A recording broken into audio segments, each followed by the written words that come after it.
A Mediterranean Mystery by Fred E. Wynne. Chapter 18. How Jacob was no more seen. Captain Welfare came in leaning on Edmund, who helped him into an armchair. His head was neatly bandaged, and he was clad in a dressing gown. He was still evidently weak, although largely restored from the pitiable object that had crawled into the cellar.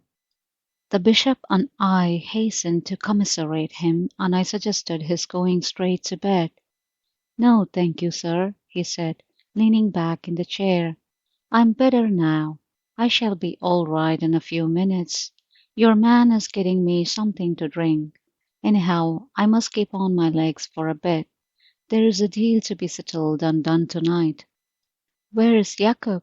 I ventured to ask at last. "I don't think you will blame me, sir, or his lordship either, when I tell you about it. He came at me like a leopard. As you know, I meant him no harm." "I know you did not, Captain. We are so far from blaming you that we are only sorry you should have been so hurt. It was a dastardly attack." "Aye, a proper Dago's trick," said Welfare.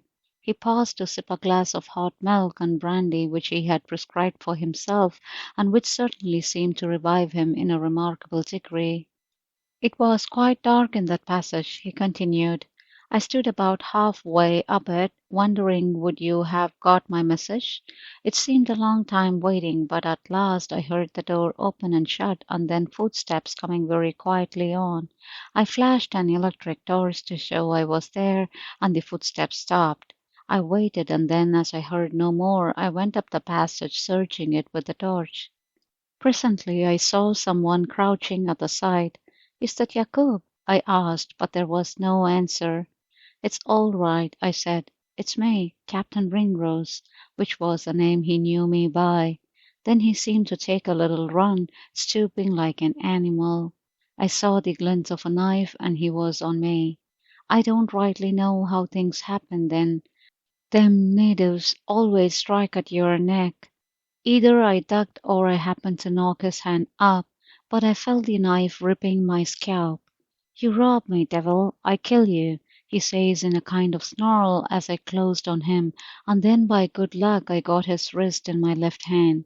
He twisted round me like a snake, but I used my weight and crushed him against the side of the passage. I knew he was struggling to get the knife in his other hand. He gave another twist and was almost free, but I managed to hold his wrist and I felt both bones of his arm snap, but that didn't quieten him, and then I got my right hand on his throat.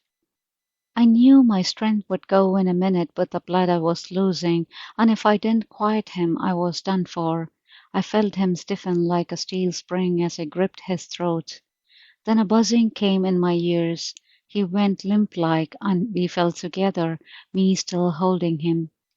I suppose the fainting stopped my bleeding for a bit. Anyhow I came to, and Jacob was still there half under me. He wasn't breathing, and the blood started pumping out of my cut again, so I knotted my scarf as tight as I could over it, and kept quiet to give it a chance of stopping. I felt about for the torch and found it, but it was broken. I was very giddy and sick, and I think I went over again. I seemed to be there a long while in the dark, and Jacob never stirred. I put a hand on his face. His mouth was open and his cheeks were dead cold. Captain Welfare paused, exhausted by his long statement. Nobody spoke or questioned him while he took another drink. The end of the story was already clear to us, and Edmund, of course, had already been told. The long intrigue of infamy had ended in battle, murder, and sudden death. Captain Welfare was evidently distressed at our silence, interpreting it as meaning condemnation. "I think, gentlemen," he continued, "you will see it was self-defence. I didn't mean him no harm. I was there to help him. But he meant doing me in right enough, and very nearly did. I could do nothing for him myself, but I tried to get help for him in case there was a chance still. I started to crawl for the house, as I thought, but I had lost my bearings, and when I came round a bend I saw the moonlight at the other end of the passage. Then the bleeding broke out again, and I had to wait. Half an hour, I should think, I waited, and when I got back to Jacob, there was no mistake about it any more. He was dead right enough. But I swear, my lord, if I never speak another word, it was self-defense. I didn't mean to kill him. I didn't want to kill him. What did he want to kill me for? As far as I'm concerned, said the bishop, I accept your word absolutely. It is a heavy misfortune, especially for you, but there is certainly no blame attaching to you. If I remember rightly, the wretched man said something about you just as he left us. Yes, said Edmund. This is a trap of Captain Ringrose or something of that sort. He always thought that I was against him. I had to watch him, and I often caught him out trying to cheat us. But all this must have happened hours ago, Belfair, I exclaimed. Why did you wait so long? Why, you say, sir, it took me a long time to get to this end of the passage. When I got to the door, I did not know whether the police would be in the house or not. I thought if I try to get in while they are there, we shall all be ruined. So I determined to wait until I was really afraid I could not afford to bleed any more. But I will be all right now. The question is, what are we to do about it?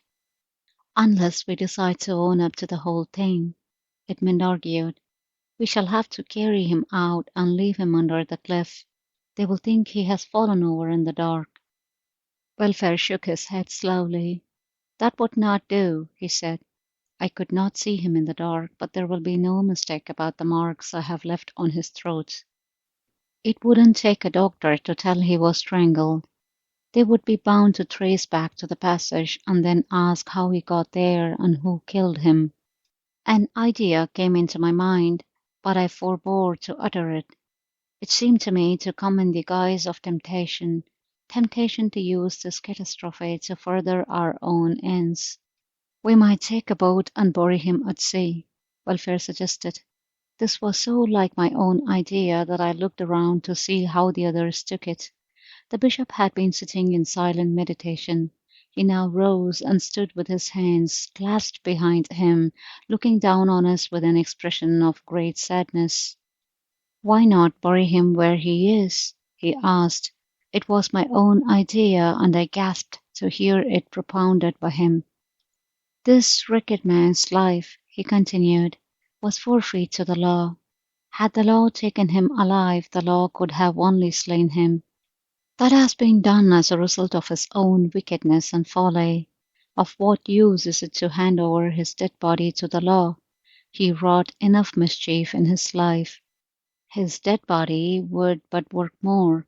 It would involve some at least of us in utter ruin at the hands of the law, a ruin that none has deserved in such measure. I counsel you, Devon, to let the wretched business end here.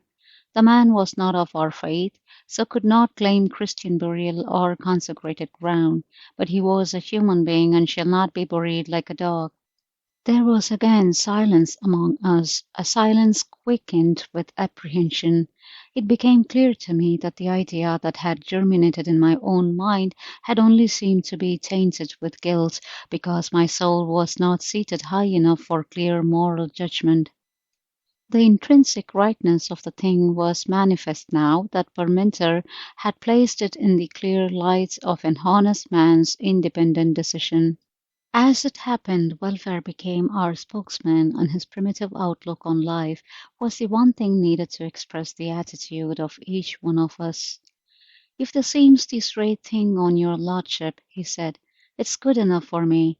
I would not have suggested it because I seem to be coming out too cheap. It wasn't murder, because it was self-defense, but I would be bound to own up to manslaughter. Don't you think, Captain Welfare, that you ought to get to bed? I asked. I was really concerned about the man, but I wanted to get rid of him too. Thank you, sir, but there is no need. If you don't mind, I would rather see the job through now. It was impossible for me to protest. After all, he was my guest. Nevertheless, what I ought to have regarded as his indomitable courage appeared to me mere want of tact. His presence made my communion between the bishop and myself an utter impossibility. I wanted to talk to the bishop alone, and Welfare's presence was something I resented in a great tragic moment of my life. I fear I suspected in him the love of the lower middle class for anything in the nature of a funeral. Edmund said nothing, but rang the bell. When Bates came in, he whispered to him, and they left together. I knew they had gone to dig Jacob's grave, and presently the thud of a pickaxe and the sound of shovelling were conveyed to us along the passage and through the floor. It was weary waiting in that room, listening to those dismal sounds, with Captain Welfare endlessly repeating the same explanations, the same apologies. Through the open window I heard a rustling in the trees, and then a sudden puff of wind blew the curtains inward and caused the lamp to flare. The long delayed storm had reached us, and the moon was blotted out. There was a sudden splash of rain, hard driven by the west wind.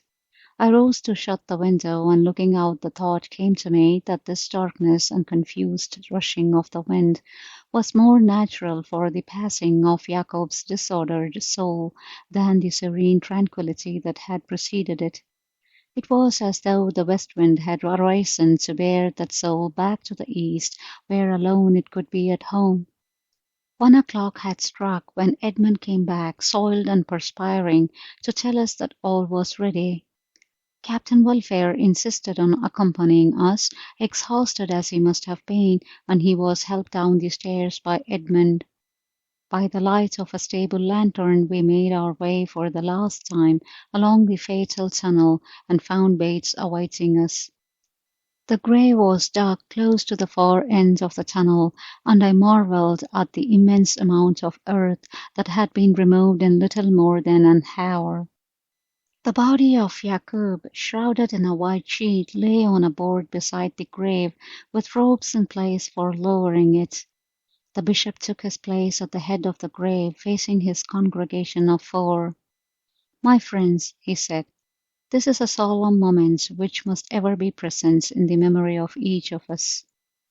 The wages of sin is death, and this our brother, who was not the only sinner among us, has paid the penalty. He has drawn his wages in this world. That he may be the only one to pay that penalty is a thought that should humble us who are left behind. We are committing an act for which we should certainly be condemned by the laws of our country, but it is an act for which I take full responsibility.